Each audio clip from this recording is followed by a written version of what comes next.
Hi everyone, Revi Monaco Interiors. I posted yesterday on Facebook and my question was, what fears do people have with design and construction? And I got back some pretty serious answers.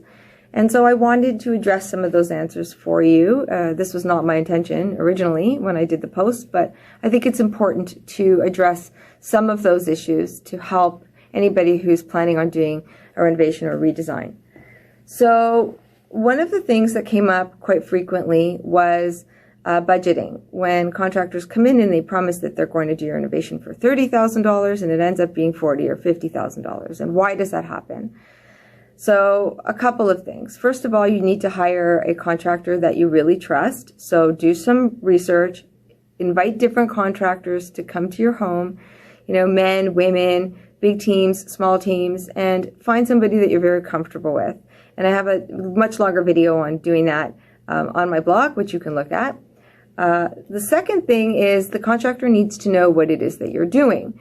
So if you're doing lots of electrical, have they brought their electrician in to take a look at your panel to see how it has to be wired? Or lots of plumbing, has a plumber been in and told the contractor how the plumbing has to be run, what destruction has to be done as a result of it, and what needs to be fixed? If the trades have not come into your house, then the contractor is guessing at their prices. And those prices, therefore, may change once he's on site or she's on site and they've realized that they've under budgeted for things. Other contractors may budget without knowing what your design is. And if they don't know what your design is, they've budgeted for a $3 tile, but you want a $10 tile.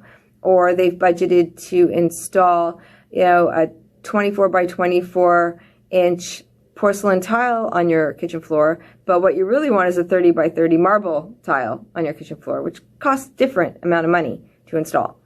So if you have all of the information for your contractor and your contractor has done their due diligence, then you should have a budget that, barring termites or mold or some catastrophic event, is almost exactly what you will be paying when it's over, unless you make changes to your contract.